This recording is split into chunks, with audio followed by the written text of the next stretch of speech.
Hi everyone, this is मम time tarot card reader and numerologist. So hello cancer यानी कि कर्क राशि। तो आज का ये वीडियो रहेगा, क्या वो वापस आएंगे मंथ ऑफ अक्टूबर 2025 में, ये हम जानेंगे। तो जिसमें हम जानेंगे वो वापस आना चाहते नहीं आना चाहते, क्या फीलिंग है, और साथ ही में हम जानेंगे उनके मन की हिडन फीलिंग्स, क्या संदेश है आपके लिए, क्या है उनके दिल में जो आपको पता नहीं है, वो हम मैसेज थ्रू जानेंगे। तो चलिए जुड़े रहिए मुझसे। Thank you so much. Channel पर पहली बार आए, अभी तक चैनल को सब्सक्राइब नहीं किया है तो रीडिंग अच्छी लगती है तो चैनल जरूर से सब्सक्राइब करें। और पेड पर्सनल रीडिंग लेना चाहते हैं, रिजनेबल कम चार्जेस में अवेलेबल है। कोई भी विषय के रिलेटेड आप मुझसे पेड पर्सनल रीडिंग ले सकते हैं। डिस्क्रिप्शन में नंबर है, ऑन स्क्रीन नंबर है। चलिए जुड़े रहिए मुझसे। Thank you so much. Adjust guys, Holi spirits guys, please keep it right prediction for cancer यानी कर्क राशि। कैंसर और कैंसर के रिलेशनशिप में जो अभी सिचुएशन है उसके रिलेटेड क्या वो वापस आएंगे मंथ ऑफ अक्टूबर 2025 में। Please adjust keep it right prediction. Okay, सबसे पहली जो एनर्जी है वो एनर्जी है कि कहीं पर आप दोनों में एक समय बहुत अच्छा था, घूमना फिरना खाना पीना सब कुछ अच्छा था, कहीं पर बहुत सारे सपने देखे थे।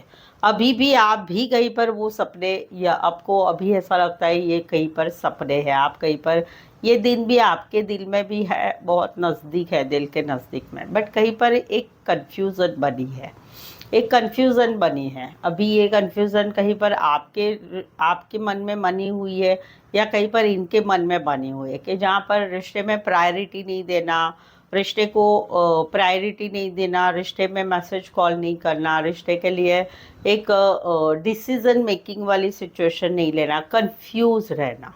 अभी कंफ्यूजन भी क्यों है? कंफ्यूजन इस बात के लिए है कि करे तो क्या करे भाई, क्या करना चाहिए क्या नहीं करना चाहिए। आप मेन तो है ज़िंदगी में, बट कहीं पर घर वालों का भी प्रेशर है, कहीं पर दूसरे ऑप्शन एंड चॉइस भी है, कहीं पर ज़िंदगी में बहुत कुछ करना है, आप में ही स्टक नहीं रहना। ये सिचुएशन आपकी भी हो सकती है, इनकी भी हो सकती है। इनका दिल क्या कह रहा है? इनका दिल इनको अभी बहुत रो रहा है, क्योंकि अभी आप दोनों में कहीं पर no contact, no communication, breakup, separation या मिसअंडरस्टैंडिंग चल रही है। इनका दिल रो रहा है बहुत ही ज़्यादा, और इनको आपके साथ बिताए हुए पल याद आते हैं, वो सारे पल याद आते हैं जो आपके साथ बिताए थे, घूमना फिरना, फिजिकल होना, वो सब कुछ याद आता है। मोरल ऑफ द स्टोरी अभी इसमें क्या है? मोरल ऑफ द स्टोरी है कि भाई एक्सपेक्टेशन आप रख रहे हैं कि ये आपकी लाइफ में आए, और इनका एक्सपेक्टेशन है कि आप इनकी लाइफ में आए। तो यहाँ पर सिचुएशन ये है कि आप दोनों में पहले तुम पहले तुम पहले तुम पहले तुम चल रहा है, तो उसकी वजह से किसी एक ने आगे आना पड़ेगा। जहाँ तक मैं यहाँ पर दिख रही हूँ कि आपकी तरफ से आपने आगे जाना पड़ेगा, क्योंकि इनका दिल कहीं पर टूटा हुआ है आपकी बातों की वजह से। आपने कहीं पर इनके साथ ऐसा किया है कि इनका इनका दिल बहुत ज़्यादा रो रहा है, बहुत ज़्यादा रो रहा है।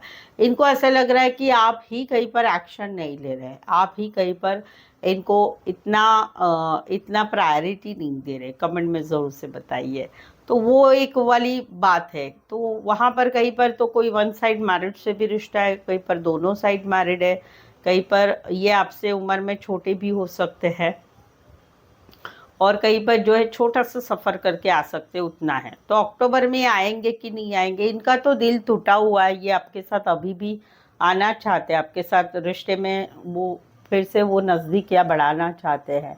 कहीं पर आगे आने की ज़रूरत है तो आपको ही आना पड़ेगा, क्योंकि आप दोनों में अभी जो सिचुएशन है वो कन्फ्यूज़न की है कि क्या करना चाहिए क्या नहीं करना चाहिए, आगे बढ़ना चाहिए नहीं बढ़ना चाहिए, किसकी बात माननी चाहिए, किसको ज़्यादा प्रायोरिटी देना चाहिए, घर वालों को, घर ऑप्शन एंड चॉइस को, दूसरे रिश्ते को, या फिर काम करियर को, किसको देना चाहिए, वो एक सिचुएशन आपकी बनी हुई है। तो अक्टूबर में आप लोगों में यही चलेगा, तू मैं, तुम आ गया हो मैं आ गया हूँ, या मैं आ गया हूँ या तुम आ गया हो। ये पहले तुम वाली सिचुएशन रहेगी। कुछ है के लिए आप डेटिंग ऐप पर, मैट्रिमोनी ऐप पर मिले हुए हैं, ऑनलाइन मिले हुए हैं, कहीं पर कोई पुलिस में काम करियर करने वाले, कुरियर में काम करियर करने वाले, मैरिड से भी रिश्ता हो सकता है, दोनों साइड भी मैरिड से रिश्ता रहेगा। सो ये एक एनर्जी है। चले आगे बढ़ते हैं, देखते हैं क्या है उनकी हिडन फीलिंग्स, क्या है उनके दिल में जो आपको पता नहीं है, क्या है उनके दिल का संदेश जो वो आपको बताना चाहते हैं। चले देखते हैं। ओके, ये कह रहे हैं कि I do not feel comfortable to share my feelings with you. I doubt are we comfortable. Okay, ये कह रहे हैं कि मैं इतना फील नहीं कर पा रहा हूँ या कंफर्टेबल फील नहीं कर पा रहा हूँ या कर पा रही हूँ कि मेरी फीलिंग्स आपको मैं शेयर करूँ जो मेरे दिल में है। और कॉम्पिटिबल। ओके, ये कह रहे हैं कि मुझे डाउट है कि मुझे डाउट है कि हम दोनों इतना कंफर्टेबल है, यानी इतना हम एक दूसरे को समझते हैं कि मैं आपको मेरी जो फीलिंग शेयर करूँगा या करूँगी वो आप कहीं पर समझ पाएंगे, या आप कहीं पर कुछ बातें बताएंगे वो मैं समझ पाऊँगा या समझ पाऊँगी।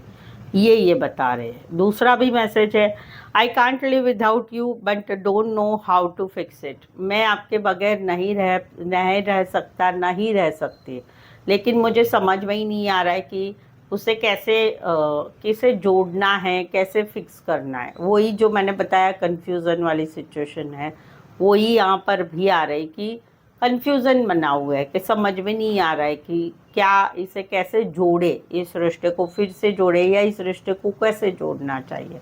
तो बेसिकली यहाँ पर जो इनकी फीलिंग्स है वो मुझे ऐसा समझ में आ रहा है कि इनको आपके साथ रिश्ता तो रखना तो है, रिश्ता रखना है, बट यहाँ पर इनको इतनी आपकी कंपैटिबिलिटी नहीं है एक दूसरे से कि हाँ, एक होता है ना, एक रिश्ता ऐसा होता है कि हम रिश्ते में सब कुछ बता देते हैं एक दूसरे को, और वहाँ पर कहीं पर झिझक नहीं होती है कि लाइक एग्जाम्पल कि भाई मेरा काम धंधा नहीं ठीक चल रहा है, मैं कैसे करूँ, क्या करूँ, पैसों की भी तंगी है। ये सामने वाले को इजीली कोई कोई बता सकता है क्योंकि उतनी कंपैटिबिलिटी होती है, कोई कोई नहीं बता सकता। क्यों? क्योंकि सामने वाला क्या सोचेगा, कैसे बोले, कैसे एक भिड़स्त भी घबराहट वाला नेचर होता है ना, एकदम ओपन अप नहीं होना। तो वो ही मुझे यहाँ पर दिख रहा है कि इनको आपके साथ रिश्ता तो रखना है, बट इनको समझ में नहीं आ रहा है कि इस रिश्ते को कैसे जोड़ना चाहिए, या किस तरीके से जोड़ना चाहिए, या रिश्ते में क्या करना चाहिए जिससे ये रिश्ता बना रहे, जुड़ा रहे, बंधन रहे। ये इनको नहीं समझ में आ रहा है। तो ये इनकी हिडन फीलिंग्स है। आई होप सो आप इस रीडिंग को रेजोनेट हो पा रहे हैं। अगर हो पा रहे हैं तो प्लीज़ कमेंट कीजिए, रीडिंग को लाइक कीजिए, शेयर कीजिए और सब्सक्राइब भी ज़रूर से करें। सो आज के लिए बस इतना ही। मेरे साथ जुड़े रहने के लिए धन्यवाद, शुक्रिया, थैंक यू सो मच।